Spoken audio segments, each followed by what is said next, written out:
In the gilded halls where the titans of the world gather, a single careless moment of arrogance was about to unleash a political earthquake, a tremor of humility so profound it would shake an entire continent to its core.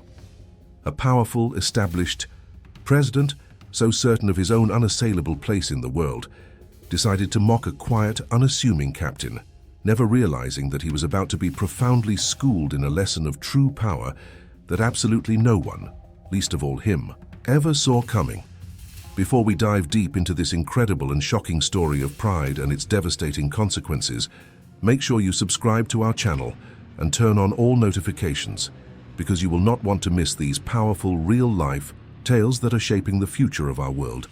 The very air in the great international summit hall was thick and heavy, saturated with the intoxicating scent of immense power and meticulously polished leather, a grand arena where the fates of nations collided in hushed whispers and carefully orchestrated handshakes. President Bola Tinubu of Nigeria, a giant of African politics, moved through the teeming crowds with the practiced, almost regal ease of a king holding court in his own palace, his every deliberate step projecting an undeniable aura of immense authority and unquestionable influence.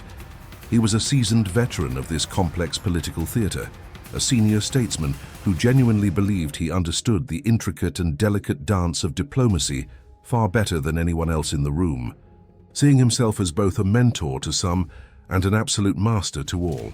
His sprawling entourage, a veritable sea of expensive dark suits and perpetually serious faces, parted the way for him like a wave, reinforcing the carefully crafted image of a leader at the absolute zenith of his formidable power, a giant standing tall among ordinary men. In the starkest possible contrast, Captain IBRAHIM TRAORÉ of Burkina Faso stood with a quiet, almost severe and unshakable stillness, a lone figure of profound austerity adrift amidst the opulent and chaotic splendor. His simple, unadorned military fatigues were a powerful statement in and of themselves, a silent but defiant rejection of the lavishness that surrounded him, and a potent symbol of his deep connection to a different, harsher reality, one of raw earth, constant struggle and fiercely guarded sovereignty. He observed the grand proceedings with a watchful, unblinking gaze, his sharp mind far removed from the trivial pleasantries and empty chatter, focused instead on the immense and heavy burden of his nation's uncertain future. He was first and foremost a soldier, not a career politician, and his very presence was a quiet but firm and unsettling reminder that a new, different kind of leadership was beginning to emerge in Africa, one that was forged in the purifying fires of revolution rather than in the comfortable, air-conditioned boardrooms of the old guard. The fateful, world-changing moment arrived with deceptive casualness during a brief pause in the official proceedings, in a casual, informal gathering, where global leaders mingled and networked under the dazzling light of massive crystal chandeliers. President Tinubu, spotting the solitary figure of Captain Traoré standing quietly alone, perceived what he thought was a golden opportunity for a light-hearted, paternalistic display of dominance, a simple but effective way to put the young, revolutionary upstart firmly in his place. With a deliberately dismissive wave of his hand and a condescending smirk that played lazily across his lips, he made a comment just loud enough for everyone in the vicinity to hear, a careless jest about the captain's obvious youth and the stark, almost comical simplicity of his uniform, strongly implying that it was nothing more than the costume of a young boy playing a game of being a leader on the world's most important stage. An abrupt, deeply uncomfortable silence instantly descended upon the entire group, a sudden vacuum where the polite, cheerful chatter and easy laughter had just been moments before. A few of President Tinubu's closest and most loyal allies chuckled nervously, their forced laughter sounding hollow and strange in the sudden quiet. But most of the other delegates, who were seasoned diplomats from all corners of the globe, were visibly taken aback by the open, undisguised condescension, a shocking and unprofessional breach of the unspoken but sacred code of mutual respect that governs such high-level gatherings. Captain Traoré did not flinch, not even for a second. His expression remained as stoic and as completely unreadable as a monument carved from granite. He simply held President Tinubu's gaze for one long, silent, powerful moment, a silent exchange. That communicated far more than any angry retort or shouted defense ever could, planting a potent seed of doubt and unease in the minds of every single person who had witnessed the exchange. The incident, though it lasted only a few fleeting seconds, rippled through the entire summit with the incredible speed and force of a seismic shockwave, rapidly becoming the single dominant topic of hushed, urgent conversations in gilded corridors and private, soundproofed lounges. The story was amplified and embellished by anxious aides and eager journalists, with each subsequent retelling adding a fresh layer of high drama and deep significance to the stark, undeniable contrast between the two leaders, the arrogant, out-of-touch president and the dignified, resolute soldier. What President Tinubu had intended as a minor, almost trivial display of his superior strength was rapidly and uncontrollably morphing into a full-blown public relations disaster of epic proportions, a global spectacle of a powerful man needlessly punching down, and the entire world was now taking very close notice of the younger leader, who had absorbed the blatant insult with such unnerving and impressive grace. For President Tinubu and his inner circle of trusted advisors, the moment was initially dismissed as utterly trivial, a minor and insignificant footnote in what they considered an otherwise highly successful summit, perhaps even a necessary and overdue lesson for a young, inexperienced leader who needed to finally understand the established, unshakable hierarchy of power. They foolishly believed that the entire incident would be quickly and easily forgotten, completely overshadowed by the far more significant geopolitical discussions and landmark agreements that were being painstakingly forged behind closed doors. They had catastrophically underestimated the immense power of symbolism in the modern age, failing to see that the world was watching not just for changes in policy, but for profound changes in the very character and soul of leadership. And they had just provided a perfect, unforgettable masterclass in the old arrogant and increasingly obsolete way of conducting international affairs. While President Tinubu's camp remained blissfully and dangerously unaware of the gathering storm, the potent whispers of the incident had already breached the fortified confines of the summit and were now blazing like a wildfire across global social media platforms and major international news outlets. The narrative that took hold was deceptively simple and devastatingly effective. A wealthy, powerful, established African leader had openly and cruelly humiliated a younger, revolutionary figure who represented the fervent hopes of millions for a new, truly sovereign Africa. The vast, unforgiving court of global public opinion was convening at lightning speed, and its initial judgment was overwhelmingly not in President Tinubu's favor. The world was no longer just a passive spectator. It was now actively interpreting the event, framing it as a monumental clash of generations, a definitive battle between the old, entrenched money of the past and the new, vibrant ideals of the future. From his own quiet corner of the summit, Captain Traoré understood the immense power of the moment far more deeply and clearly than his much older counterpart. He knew with absolute certainty that a fiery, emotional, and immediate response would only play directly into President Tinubu's hands, casting him in the exact role of an impulsive and immature leader that the mockery had been designed to create.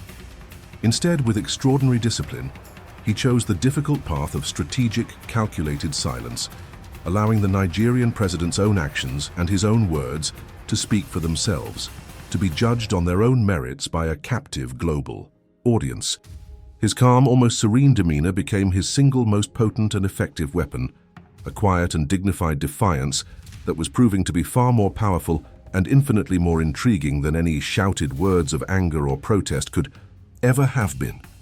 He was masterfully letting the world see the stark contrast and encouraging them to draw their own obvious conclusions. The international community was indeed becoming divided, but not in the way that President Tinubu or his advisors could have possibly expected. While some of the traditional, long-standing allies of Nigeria offered quiet, non-committal and lukewarm words of support behind the scenes, a rapidly growing number of influential leaders from the global south, and even a surprising number from powerful Western nations, were beginning to express a newfound and profound respect for Captain Traoré. They saw in his quiet strength, his unshakable composure, and his dignified silence the clear and unmistakable hallmarks of a serious, focused, and deeply committed leader, one who was not easily provoked or baited, and who was completely dedicated to a cause that was far larger and more important than his own personal ego. The incident had inadvertently and ironically placed a massive global spotlight directly on the Burkinabe captain, and a great many influential people were deeply impressed by what they saw under its intense and unforgiving glare. Back in their respective home countries, the public reactions were a perfect mirror image of the leaders' contrasting personalities on the world stage. In Nigeria, while some of President Tinubu's most staunch and loyal supporters predictably applauded what they saw as his necessary assertiveness, a very significant and vocal portion of the general population felt a deep, creeping sense of national embarrassment, viewing their president's actions as needlessly arrogant, unprofessional, and profoundly undignified. In Burkina Faso, however, the news of the incident had the exact opposite effect. The public insult directed at their leader was immediately perceived as a grave insult to the entire nation, and it served to galvanize public support for Captain Traoré in a way that no political rally or propaganda campaign ever could. His people saw him standing tall and unbowed on the world stage, refusing to be belittled by a more powerful neighbor, and their immense pride in him swelled into a powerful, unifying wave of national solidarity and revolutionary fervor. The stage was now meticulously and perfectly set for a major confrontation, but it was not going to be the kind of confrontation that anyone expected or was prepared for. The entire world was watching and waiting with bated breath for Captain Traoré's official response, with many journalists and diplomats anticipating a sharp, formal diplomatic rebuke, or perhaps even a complete boycott of any future events involving Nigeria. President Tinubu, still comfortably wrapped in his thick bubble of self-assurance and invincibility, prepared himself for what he believed would be a minor political spat, a small disagreement that he was supremely confident he could easily win with his country's vast resources and his own considerable international influence. He had absolutely no idea that the captain's response would come not in the form of an angry letter or a hostile press conference, but in a breathtaking display of intellectual and moral superiority that would leave him utterly exposed, speechless, and defeated before the eyes of the entire world. The quiet gathering storm had now accumulated its full and terrible force, completely unseen and unheard by the very man who had so carelessly and arrogantly caused it. It was a perfect storm of shifting public opinion, of realigning international alliances, and of a powerful unspoken narrative of change that was about to break with devastating force directly over President Tinubu's unsuspecting head. Captain Traoré had patiently bided his time, not out of any sense of weakness or fear, but out of a profound and masterful strategic understanding of the situation. He knew with the clarity of a true visionary that the real victory in this crucial battle would not be won by sinking down to his opponent's petty level, but by rising so far and so magnificently above it that President Tinubu would be left looking small, foolish, and utterly insignificant in his long and dignified shadow. The climactic moment finally arrived when Captain IBRAHIM Traoré was scheduled to address the summit, his designated turn at the grand, imposing podium. A palpable and almost electric tension filled the cavernous hall as every single eye, every television camera, turned to focus solely on him. Seasoned delegates leaned forward expectantly in their plush seats. World-weary journalists held their breath in anticipation, and even President Tinubu, attempting to feign a look of casual disinterest, watched intently on a nearby monitor, fully expecting a direct, fiery, and personal rebuttal to his earlier, condescending jibe. The entire world was primed and ready for a fight, for a dramatic and explosive clash of words that would inevitably escalate the personal conflict into a full-blown and damaging diplomatic incident. The very atmosphere in the room crackled with an intense anticipation for the verbal fireworks that were surely about to begin.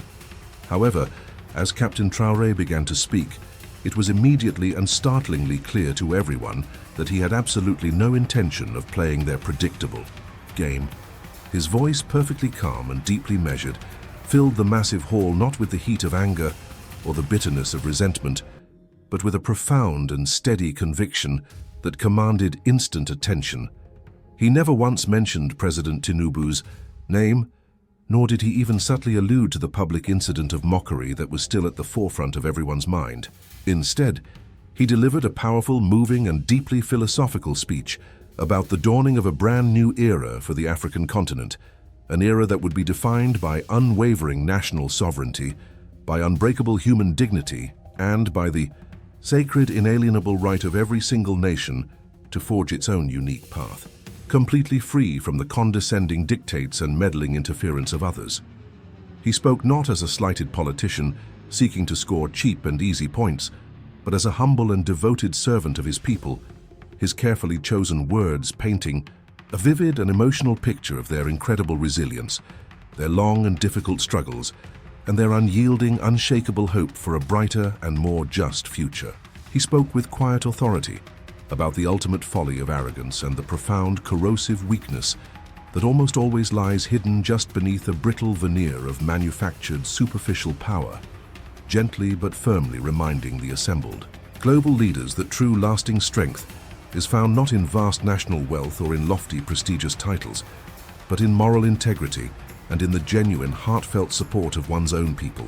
His speech was a breathtaking masterclass in the art of turning a personal insult into a universal, timeless lesson, masterfully elevating the entire discourse from the petty and personal to the profound and historic. The effect of his words on the captive audience was nothing short of electric and completely transformative. The initial tense silence of raw anticipation slowly but surely melted away, replaced by a deep, resonant, and spreading wave of profound understanding and immense respect. Heads began to nod slowly in solemn agreement, not just among the delegations from other African nations, but across the entire diverse spectrum of the global community. When he finally finished speaking, there was a moment of stunned, reverent silence, a collective global intake of breath, followed by a thunderous, sustained, and roaring ovation that was infinitely more powerful and more genuine than the polite, obligatory applause that is typically offered at such formal events. He had not only won the argument, he had completely and permanently redefined the very terms of the entire debate. From his seat, a stunned President Tinubu watched the incredible scene unfold with a rapidly growing sense of profound disbelief that quickly curdled into a cold, sickening and all-consuming dread. The smug, self-satisfied confidence completely drained from his face, replaced by a stark mask of stunned shock and poorly concealed impotent fury. He had come prepared for a messy street brawl and had instead been lured into a high-level intellectual and moral contest for which he was catastrophically and embarrassingly unprepared. The thunderous, heartfelt applause for Captain Traoré was a deafening public verdict against him, a powerful and undeniable repudiation of his behavior that echoed through the grand hall like a final, unappealable judgment. He finally realized, in that one horrifying, clarifying moment, just how gravely and how foolishly he had misjudged not only the young captain, but the very spirit of the changing times. The speech was far more than just a speech. It was a powerful, historic declaration of independence for a new way of thinking. It was the clear, articulate, and unapologetic voice of a new generation of African leadership, a generation that was educated, unbowed, and fiercely unapologetically sovereign. Captain Traoré had brilliantly used the very platform that had been unintentionally given to him by his antagonist's crude mockery to articulate a bold and inspiring vision that resonated far beyond the borders of his own small, landlocked country, capturing the hearts and imaginations of millions around the world. He had not stooped down to his opponent's level in order to conquer. He had soared high above it, and in doing so, he had left President Tinubu utterly grounded in the bitter dust of his own making, exposed as a relic of a bygone era of leadership that the world was now rapidly and decisively leaving behind. In the immediate and transformative wake of Captain Traoré's monumental and historic speech, the entire atmosphere and dynamic of the summit was irrevocably and permanently altered. The very center of gravity in the global political sphere had perceptibly shifted. The opulent corridors that had once buzzed with excited talk of President Tinubu's immense power and far-reaching influence now hummed with a different name, repeated in tones of awe and respect, "TRAORÉ." The young captain, who had arrived at the summit as a relative unknown on the world stage, was now unquestionably the man of the hour, a figure of immense and sudden interest and profound intrigue. World leaders who had previously offered him only a polite, dismissive nod were now actively and eagerly seeking him out for private, one-on-one conversations, desperate to understand the man behind the powerful and inspiring vision he had so eloquently and so calmly articulated. For President Tinubu, the experience that followed was nothing short of a deep and painful public shaming, but it was a unique and particularly cruel kind of humiliation, one delivered not with loud shouts and angry accusations, but with a cold, deafening and absolute silence. He was suddenly and completely isolated, ostracized by the very peers he had sought to impress. The powerful allies who had once flocked eagerly to his side now kept a respectful but clear distance, their gazes shifting uncomfortably and avoiding his own whenever he happened to approach. The vast swarms of journalists and cameras that had just days before dutifully and obsessively chronicled his every move now bypassed him entirely, as if he were invisible, their lenses and microphones now trained exclusively on the new, unexpected star of the summit. In the space of a single speech, he had been rendered utterly irrelevant, a lonely ghost at the grand feast he once firmly believed he was hosting. This was the true, biting nature of his profound humiliation. A slow, agonizing, public erasure from relevance. It was the dawning, horrifying realization that his carefully constructed and long-cherished perception of power was terrifyingly fragile, built on a shallow foundation of established protocol and immense wealth that could be completely shattered by a single powerful act of genuine moral authority. He had tried with a single arrogant comment to diminish another man, and had in the process only succeeded in catastrophically diminishing himself. Every respectful handshake given to Captain Traoré, every laudatory international news report celebrating the captain's visionary speech felt like a fresh personal blow to his ego. A new wave of burning shame that washed over him in the cold, unforgiving light of intense global scrutiny. His once mighty influence had simply evaporated before his very eyes. The global media narrative, both internationally and more painfully back home in Nigeria, had pivoted with a brutal and unforgiving speed.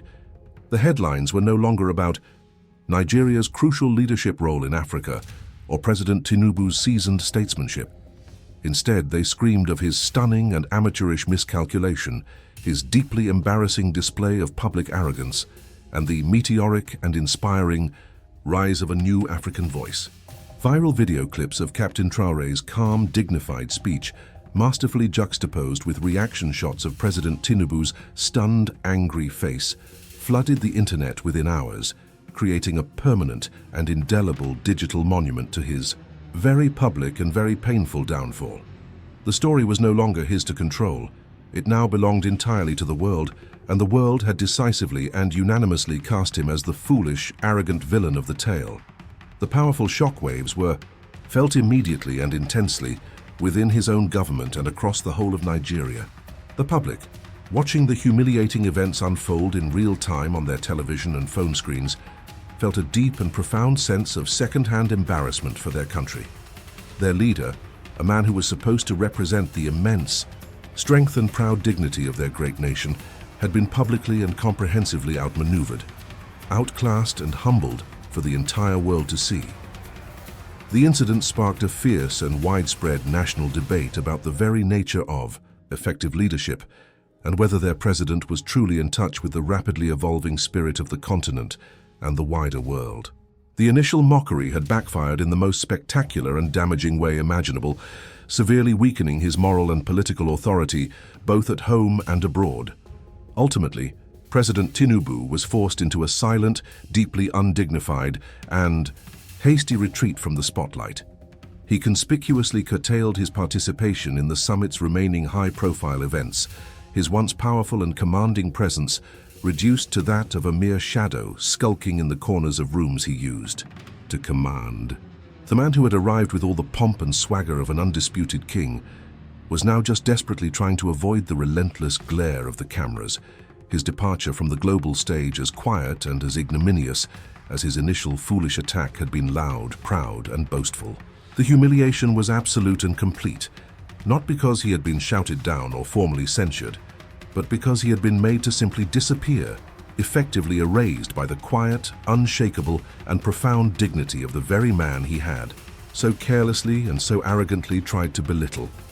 As the momentous summit finally drew to its conclusion, the final, lasting contrast between the two men was stark, dramatic, and utterly unforgettable for all who had witnessed it.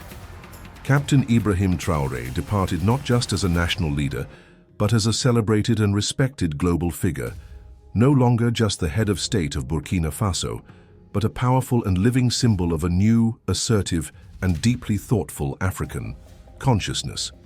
He had arrived at the summit as a simple soldier and was leaving as a world-class statesman, his international reputation having been unexpectedly forged in the very fires of another man's profound arrogance. His journey home was a genuinely triumphant one, as he returned to his people not just with political agreements and economic pacts, but with a newfound and hard-won global respect for himself and, by direct extension, for the nation and the ideals he so proudly represented. For President Tinubu, the long and quiet journey home was one of somber, painful reflection and frantic, desperate damage control. The incident became a permanent and indelible stain on his international legacy, a single defining moment that would be recounted for years, even decades, to come in history books and diplomatic training courses as a perfect textbook example of unchecked political hubris. At home, he faced a relentless and sustained barrage of harsh criticism, not just from his established political opponents, but from legions of ordinary citizens who felt that he had profoundly let them down on the world stage. The single act of public mockery had created a deep and lasting crack in the very foundation of his authority, a glaring vulnerability that his numerous rivals would surely and relentlessly seek to exploit in the turbulent political future. The world at large, from the highest corridors of power to the humblest of villages, took away a powerful and timeless lesson from the entire affair. Never ever underestimate a quiet and thoughtful leader.